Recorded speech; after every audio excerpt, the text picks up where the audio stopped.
की बात करते हुए पहले समझ लेते हैं कि मसल्स का फंक्शन क्या होता है। Muscle perform the functions of locomotion,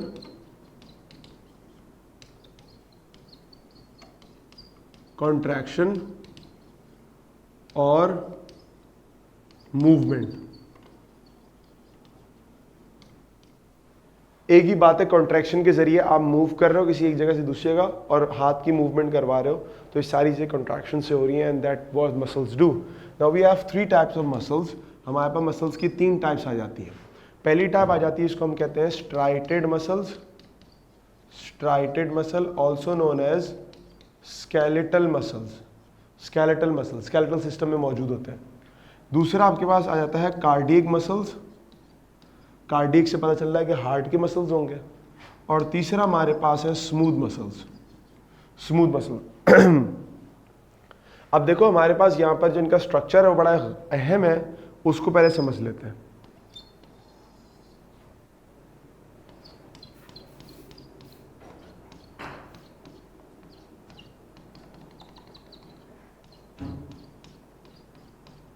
अब ये आपके पास एक मसल की लेयर है, इसको हम कह रहे हैं मसल सेल है, इसको हम नाम दे रहे हैं कि ये स्केलेटल मसल है।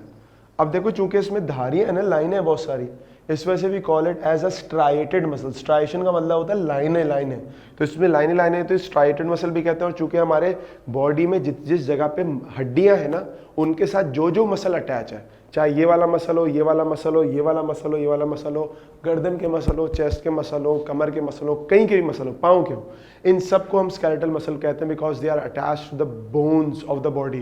तो ये स्केलेटल मसल हो गया। दूसरी बात, हमारे पास है कार्डियक मसल। कार्डियक मसल आपस में एक दूसरे के साथ इस तरह से जाल की तरह अटैच होते हैं। They are attached to each other by the help of some जाल लाइक स्ट्रक्चर। ये जाल लाइक स्ट्रक्चर की तरह एक दूसरे से अटैच हुए होते हैं।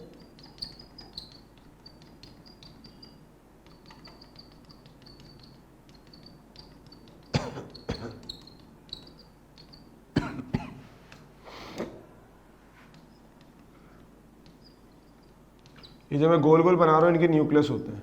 तो इनकी खास बात ये कि नेटवर्क की तरह फैले हुए होते हैं, and they are attached to one another, एक दूसरे के साथ जुड़े हुए हैं, and then they forming mesh like structure. अभी मैं इनके कामों में भी आऊँगा, सब्र करना अभी। और ये जो है आपके पास ये स्पिंडल शेप्ड स्ट्रक्चर्स होते हैं, इस तरह से इनमें लाइनें पड़ी हुई होती हैं। एक एक इनका फाइबर, एक एक मसल सेल जो है वो इस तरह से होता है जैसे कोई कॉन्वेक्स लेंस लगा हुआ है आपके पास, और उसके अंदर एक जगह पे जो है वो यहाँ पर एक सेल मौजूद होगा। तो ये 3 अलग अलग टाइप के सेल्स मौजूद हैं। नाउ लेट्स टॉक अबाउट कि इनकी ज़रूरियात क्या होती हैं और ये किस किस जगह पे हमारी बॉडी में मौजूद होते हैं। स्केलेटल मसल्स के बारे में मैंने आपको बताया कि ये वॉलेंट्री होते हैं, you can use them on your own will. आप जब चाहो अपने हाथ को खींच लो, स्ट्रेट कर लो, you can use them whenever you want, ये आपकी मर्जी पे चलते हैं, ठीक हो गया। And they are found at the on the skeleton of the body, body के स्केलेटन के ऊपर मौजूद होते हैं। वॉलेंट्री हैं, आपकी मर्जी पे चलते हैं, और ये स्केलेटन पे मौजूद होते हैं, आपकी बॉडी के स्केलेटन में मौजूद होते हैं। उसके बाद हम बात करें कार्डियक मसल की, तो कार्डियक मसल इनवॉलेंट्री होते हैं। इनवॉलेंट्री का मतलब ये होता है कि ये आपके अपने कंट्रोल में नहीं होते, दिल को कोई रोक नहीं सकता, चला नहीं सकता अपनी मर्जी से, तो ये अपनी मर्जी से चलते हैं। और साथ ही साथ they are present in the heart, ये हमारे दिल के अंदर मौजूद होते हैं। इलेक्ट्रिकल इम्पल्स आती है और वो इनको जारी करती है, इस बीटिंग पे लगाती है ताकि ये बीट होते रहें और काम करते रहें। उसके बाद आखिरी चीज हमारे पास ये है smooth muscle. They are also involuntary, ये आपके पास आपकी मर्जी से कॉन्ट्रैक्ट नहीं करते, और ये मौजूद होते हैं हमारे ऑर्गन्स के ऊपर। They are found on the organs. For example, हमारा स्टमक जो है ऑर्गन है, हमारे स्मॉल इंटेस्टाइन ऑर्गन है, हमारे पास और दूसरे ऑर्गन्स, लिवर वगैरह, उन सब के अंदर जहाँ जहाँ मसल्स कहीं मौजूद होंगे, किसी भी जगह पे मौजूद होंगे किसी ऑर्गन के ऊपर, तो वहाँ पर स्मूथ मसल होंगे। एक बात बड़े अच्छे से याद रख लीजिएगा कि इनमें से थकता सबसे जल्दी कौन है। तो इनमें से थकता सबसे जल्दी ये है, उसके बाद ये है, और ये तो बिल्कुल भी नहीं थकते। उसकी वजह समझ लीजिए, ये सबसे ज़्यादा अपनी मर्जी से आप कॉन्ट्रैक्शन करा सकते हो, जितना जल्दी चाहो, थक जाएगा, हाथ गिर जाएगा, ऐसे हो जाएगा। ये चूंकि रिदम में काम करते हैं, धक धक रुक जाएंगे, धक धक रुक जाएंगे, धक धक रुक जाएंगे, तो इस वजह से ये थकते नहीं हैं। लेकिन अगर आप इनको ज़रूरत से ज़्यादा काम कराओगे, इनको ऑक्सीजन प्रोवाइड नहीं करोगे, इनको तकलीफ दोगे, तो ये भी बंद हो जाएंगे। जैसे हार्ट अटैक में होता है। और ये जो है आपके पास, ये इतना स्लो कॉन्ट्रैक्शन रिलैक्सेशन करते हैं, इतना स्लो लेके चलते हैं चीज़ों को कि आपके पास अल्टीमेटली क्या है कि ये थकते हैं ही नहीं, इनमें एग्जॉशन फटीग का फिनोमेना ही नहीं होता सिरे से।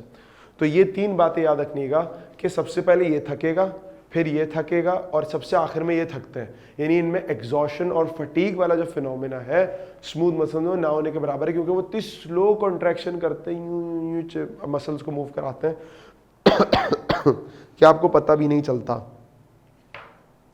ठीक होगी बात, नोट कर लो। मैं इसको वाइंड अप कर रहे हैं मसल्स की बात को। एक खास बात मैं यहां पर बताना चाह रहा हूं, उसके बाद अच्छा भाई, अब देखो हमारे पास क्या मामला है। हमारे पास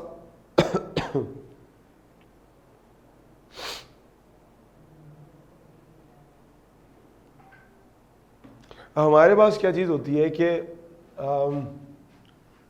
यहां पर मसल्स में एक चीज होती है, उसको हम कहते हैं एंटागनिस्ट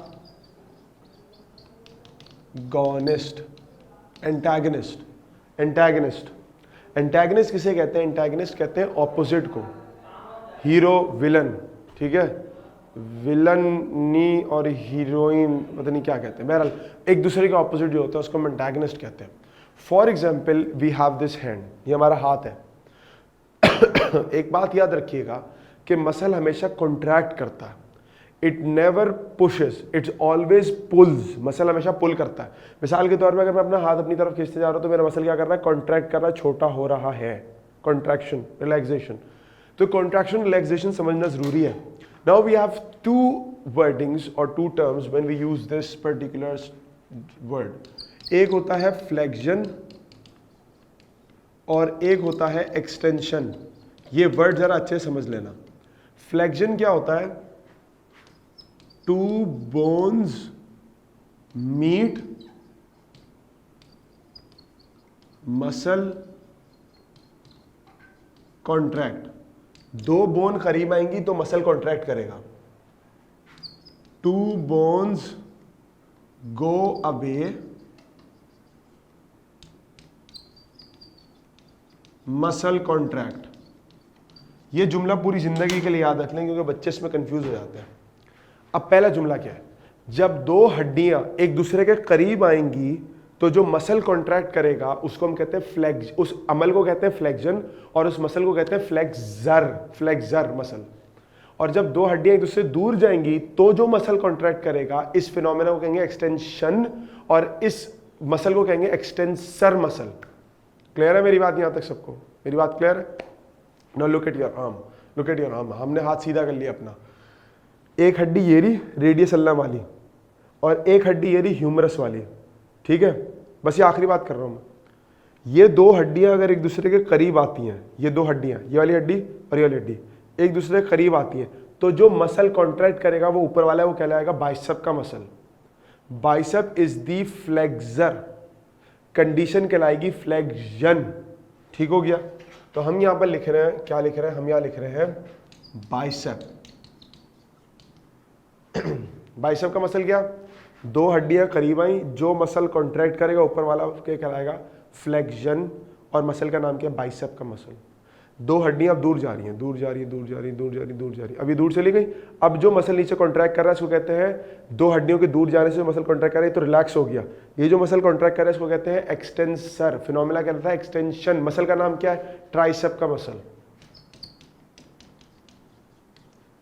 अपनी बॉडी में ढूंढिएगा, 2 हड्डियां करीब लाने से जो मसल कॉन्ट्रैक्ट करेगा उसको क्या कहते हैं, और 2 हड्डियां दूर करने से जो मसल कॉन्ट्रैक्ट करेगा उसको क्या कहेंगे। यानी एक्सटेंशन एंड फ्लेक्शन तो हो रही है, बट वो कौन कौन से पार्ट्स हमारी बॉडी के जहां पर एक्सटेंशन और फ्लेक्शन हमें एक्स्ट्रा मिल रही होती है।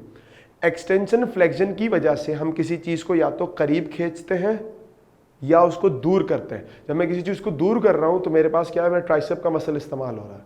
और जब मैं किसी चीज को अपनी तरफ खींच रहा हूं तो मेरे पास क्या है? बाइसेप का मसल इस्तेमाल हो रहा होता है। तो ये हमारे पास एंटागोनिस्टिक मसल की कॉन्ट्रैक्शन है कि इसकी वजह से हमारी बॉडी काम करती है, हमारी पूरी बॉडी ऐसी चल रही होती है। एक चीज मैं आपको बताऊं, व्हेन यू पुश समथिंग तो आपके बैक के मसल्स आपके जो है ना इस तरह से कह लो कि एक तरीके से एक्सटेंड हो जाते हैं या वो रिलैक्स हो जाते हैं और your chest becomes contracted. But अगर आप किसी चीज़ को अपनी तरफ खींच रहे होते हो तो आपका चेस्ट का मसल रिलैक्स हो जाता है, यानी एक्सटेंशन, और बैक के मसल्स आपके पास जो हैं, ये बैक वाले मसल्स हैं, ये कॉन्ट्रैक्ट कर जाते हैं। तो ये भी हमारी बॉडी में जो चीज़ें चल रही हैं, ये भी एक्सटेंशन और फ्लेक्शन से चल रही है। इस तरह से पाँव भी ऐसे काम कर रहे हो।